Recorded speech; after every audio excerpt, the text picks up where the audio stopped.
Joining us now is Democratic Congressman Subramanyam of Virginia. Congressman, wonderful to have you on this evening. You know, I wanted to ask you about some of your recent comments. You have said that you believe this was all a part of the Republicans' plan from the beginning, this shutdown, that you believe they're finding some levity in the situation now. I'm curious, what has led you to those conclusions? Oh, well, when someone tells you something, you should believe them. In this case, Donald Trump and Russ Vought have been bragging repeatedly about the shutdown and talking about how they wanted to use it as an excuse to fire more federal workers. They were even saying that back in the last shutdown fight, too. And so it's pretty clear to me that they wanted this shutdown as a way to further attack federal workers and contractors, especially ones in Virginia. I wanted to ask you, because just yesterday, and we played this clip in the last hour, Republican House Speaker Mike Johnson put the blame squarely on your party, and he did it this way. Here's the clip. There has never been in the history of Congress a group of people, a party, that's willing to shut the government down over a clean CR. I mean, this is an unprecedented thing. People play games here all the time. But there's nothing I can take off of the CR to make it more palatable for Democrats. We didn't load it up with Republican priorities. And they chose this moment to put up a fight against President Trump because they have derangement syndrome, and it's very real, and to show that they're fighting Republicans. For what? For what? They're hurting the American people.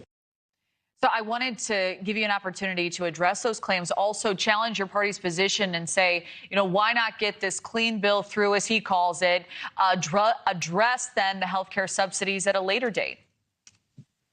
Well, first of all, notices are going out now about premiums next year, and you have to address it right now. But even more, I mean, I want to, address what he said head on. I mean, he's all of a sudden the protector of federal workers and contractors when they're celebrating the firing of federal workers as we speak by the Trump administration. Another thing that he's been saying is that, we're at fault, yet the House, the Senate, and the White House is all in Republican control. They even have the Supreme Court, and yet we're the ones that are the ones and the reason behind this. I mean, it's ridiculous. But in the end, I think voters are starting to recognize that when Republicans are in charge, shutdowns tend to happen. The last shutdown that happened was also under Trump. And so this is going to continue to be an issue for them, their inability to govern. And they knew this deadline was happening for 6 months. And all they had to do was come to the table, work with us on passing a bill that everyone could get along with and get on with. Yet here we are once again, Republicans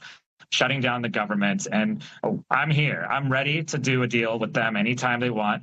And my asks are very simple, and they're popular with the American people. Don't double or triple healthcare premiums. Protect the federal workforce and contractors.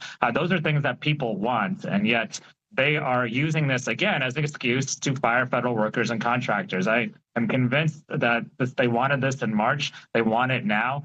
They're hoping that they can play the blame game and confuse people, but it's not going to work, and it's not working right now. Well, as the days do tick on, as you know, the tensions elevate. So do the stakes. We now have jobs being slashed, government programs in question, airport delays likely incoming. Your party has been united. Do you see a red line on the horizon? Well, let's be clear. They've been shutting down the government anyway. You talk about air traffic controllers. They were laying off, furloughing, firing people in the beginning. They were firing federal workers all year. These layoffs that they're talking about, they've been talking about them for a while now. They're just using the shutdown as an excuse to do them all at once and try to see if they can blame Democrats for them.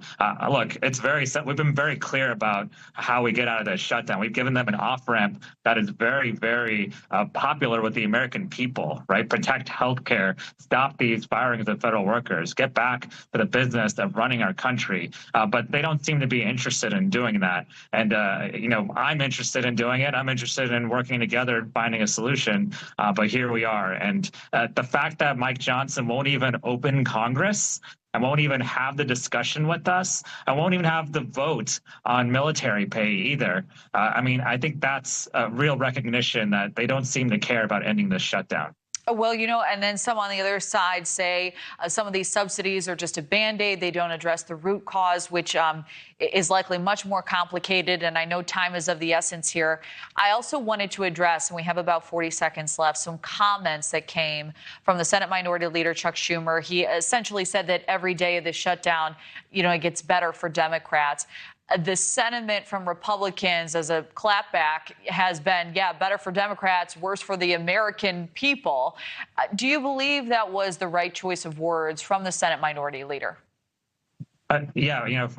First of all, I don't know what the Republican health plan really is, right? Is their health plan really to double and triple people's premiums without any sort of solution? I think you're starting to see people on their side of the aisle recognize that they need to follow us when it comes to healthcare because they have no real plan except cutting Medicaid, cutting Medicare, cutting these critical programs. And in the end, Chuck Schumer, he wants to hold the line, right? And he's saying that they need to come to the table. I think that's what he meant by that. But I don't know what the context of it was. What I know is that my constituents, federal workers and contractors, understand that they were already shutting down the government and are fed up with this, and that they understand these firings are just an excuse. They're using this shutdown as an excuse to fire more people, and so they've had enough. Virginia's had enough, and we have an election in 3 weeks, and they're going to show that they are fed up with Republicans and their policymaking. Well, the voters will be out here shortly, and we will see what the sentiment is. Congressman Subramanyam, wonderful to have you on tonight. Thank you for making the time and making your case.